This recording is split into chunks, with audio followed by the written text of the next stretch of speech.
Les gars, les choses sont en train de s'aligner pour le Bitcoin en ce moment même. Alors, aujourd'hui, je vais vous parler de ce à quoi je m'attends pour le Bitcoin pour le plus long terme, le court ainsi que le moyen terme. Je vais vous parler de l'événement super important qui va se dérouler ce vendredi, car on a 1,2 milliard de dollars en valeur de crypto qui seront en jeu ce vendredi. Je vais vous expliquer pourquoi cette semaine est super importante et pourquoi vous devrez faire attention à ce qui se passe en ce moment même, car on voit des données extrêmement importantes qui arrivent actuellement, et c'est la raison pour le Bitcoin est en baisse. Alors on va parler un petit peu de tout ceci. Je vais vous parler de beaucoup des choses auxquelles on doit prêter attention en ce moment même. On a des événements majeurs qui sont en cours, des choses super importantes qui se passent dans les coulisses, alors assurez-vous de rester dans les parages pour avoir toutes ces infos. Regardez du début jusqu'à la fin et bienvenue à tous. Je m'appelle Maxime et je vous apporte chaque jour des nouvelles vidéos en français sur les crypto-monnaies en vous apprenant comment vous faire de l'argent sur ces marchés. Si vous êtes nouveau sur cette chaîne, alors soyez sûr de vous abonner et d'activer la cloche dès maintenant. Ceci étant dit, commençons comme d'hab par l'intervalle de 4 heures où hier on était en train de se consolider à l'intérieur de cette formation. Souvenez-vous, on en a parlé. Depuis lors, on parlait de la façon dont donc, ce bottom en pente ascendante était en train de converger avec cette ligne de tendance ici sur le sommet, et comment on aurait probablement une cassure à partir de cette formation relativement tôt. En fait, ça n'a pris que quelques heures, vous pouvez le voir juste ici. Depuis, on a vu une percée à la hausse, et regardez ça, on est remonté, parce que en fait, la première cible, bien entendu, ça aurait été tout d'abord le bord de cette boîte orange, donc on s'en est approché très très près, en fait, on est arrivé à 24 000 $. Ici, le sommet, c'était peut-être à 24 100 $, donc encore une fois, on y était presque. Donc voilà, on est arrivé presque là, et à partir de ce niveau, on s'est renversé, on a commencé à baisser de manière intéressante, et on a même redescendu à cette ligne de tendance à l'intérieur de cette formation en triangle. Alors voilà, encore une fois, ce sont des choses super intéressantes, on va essayer un petit peu de comprendre le mouvement. En fait, j'ai l'impression que le Bitcoin, même si, vous savez, on a tendance à avoir des fluctuations à la hausse et à la baisse, on a tout de même l'impression que le Bitcoin suit toujours des structures bien précises. On avait parlé de la façon dont les choses semblaient plutôt optimistes pour le Bitcoin au moyen et long terme, et c'est toujours le cas. On a des mouvements encore plus courts, où on a une action plutôt énorme ici, mais bien sûr, on doit se préparer pour un éventuel recul, quoi qu'il en soit, et c'est là que je dois vous parler de ceci, en fait. C'est quelque chose dont je vous ai parlé précédemment, je pense que vous vous en souvenez, la Death Cross sur l'intervalle hebdo, quelque chose qu'on n'a jamais vu auparavant pour le Bitcoin. On va reparler de ça maintenant.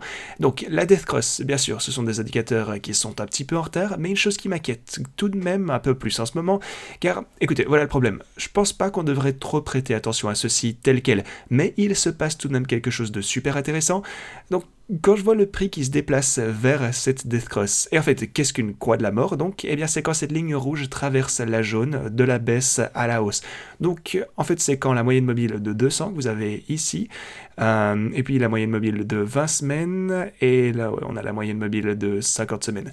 Bref, maintenant, ce qui est intéressant à voir ici, c'est que le prix est en train d'être tradé vers cet événement. Ça approche du croisement, et il semble qu'on va avoir un point où c'est...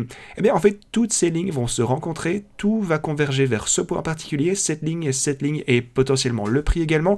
Et généralement, ce que vous pouvez voir, si vous constatez, en fait, si vous prenez l'histoire, les quelques occasions où ça s'est produit, où les trois se croisent, ça signifie généralement un rejet du point de croisement et forcément un renversement donc et une continuation du prix à la baisse. Dans ce cas, sur cet événement de Death Cross.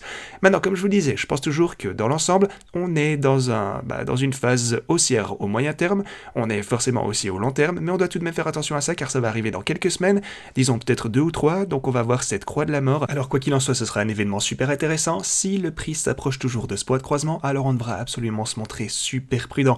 Maintenant les gars, c'est quelque chose que je vais suivre pour vous de toute façon, alors n'hésitez pas à vous abonner et activer la cloche, je vous donnerai une mise à jour à ce sujet dès que ça se produira, si ça se produit bien entendu, mais de toute façon, à ce stade ça semble inévitable et on en reparlera dans les prochaines vidéos. Sinon, pour le plus long terme, les choses semblent toujours relativement bullish les gars. Sur l'intervalle hebdomadaire par exemple, comme vous le savez, on avait regardé ceci par exemple, on a observé cette percée à partir de cette ligne de tendance. Maintenant on voulait voir une chandelle hebdomadaire se fermer, se clôturer et ouvrir au-dessus de cette ligne de tendance, et ceci, on va avoir une nouvelle aujourd'hui. Maintenant sur les marchés à terme, on a un petit peu de recul de ce côté, c'est sûr, regardez ça, ici. Vendredi en fait on est monté, on a touché cette ligne orange très précisément avant d'avoir un recul comme vous pouvez le constater. Donc comme on l'a vu ici, en fait c'est plus ou moins la même chose, on est monté, on a touché ceci au dollar près maintenant que je vois ça, et on a recommencé à descendre après ceci. Maintenant voilà le truc, est-ce qu'on va voir quelque chose de relativement similaire à ce qu'on a pu constater ici, donc un rejet et un petit recul sur l'intervalle journalier cette fois? Ça pourrait également correspondre en fait à ce que vous voyez ici sur la Death Cross, sur l'intervalle hebdomadaire pour le Bitcoin.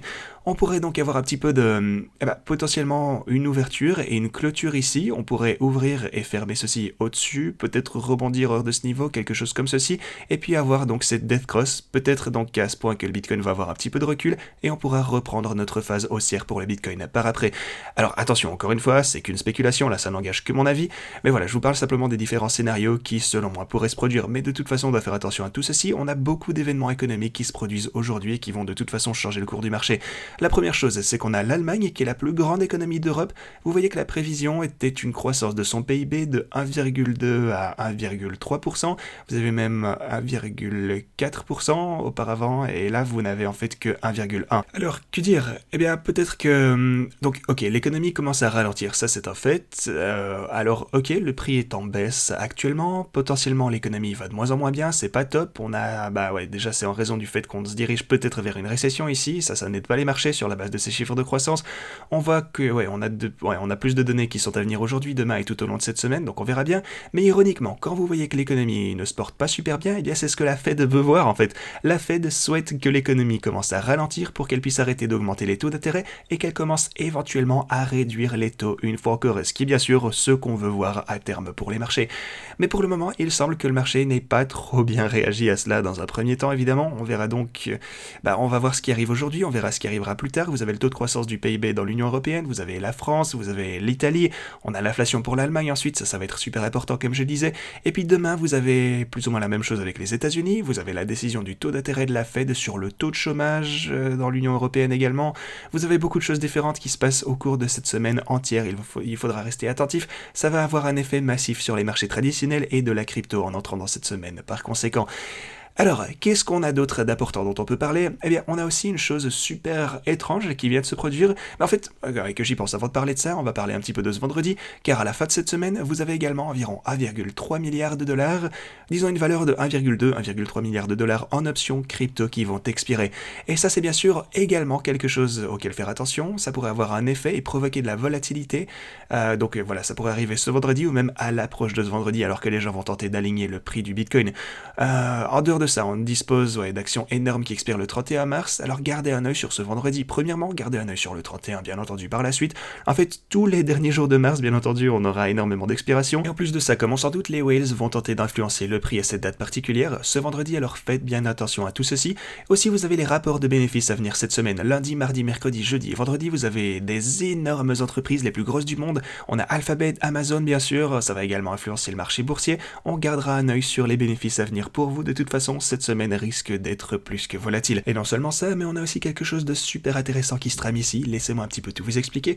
Alors, beaucoup d'acteurs massifs du milieu ont commencé à suivre Poloniex. Alors, en gros, Poloniex, c'est une plateforme d'échange crypto qui appartient à Justin Sun, le fondateur de Tron, et également le propriétaire de Huobi, vous vous en souvenez, on en a parlé récemment, et c'est super intéressant. Vous pouvez voir par exemple que Gemini a commencé à follow Poloniex, tous ses comptes ont commencé en fait à suivre Poloniex il y a à peu près 8 heures, tout le monde en même temps. Gemini, bien sûr, c'est le propre exchange des jumeaux Winklevoss, ils sont actuellement en conflit avec le Digital Currency Group, on parlait de ça il y a un petit moment. Voilà, vous avez également le compte chinois de Justin Sun qui a commencé à suivre Poloniex, vous avez l'économiste en chef même de Circle, Circle bien entendu l'émetteur de l'USDC, je pense que vous le savez, vous avez donc oui voilà l'économiste en chef de Circle comme je viens de le dire. Qu'est-ce qu'on a d'autre? On a également d'autres grands acteurs du milieu ici, par exemple Center.io, leur vrai compte Twitter qui suit Poloniex. Vous avez ici aussi Blockstream en fait, ce qui est vraiment intéressant. Blockstream, c'est le leader mondial de la technologie Bitcoin et de la blockchain.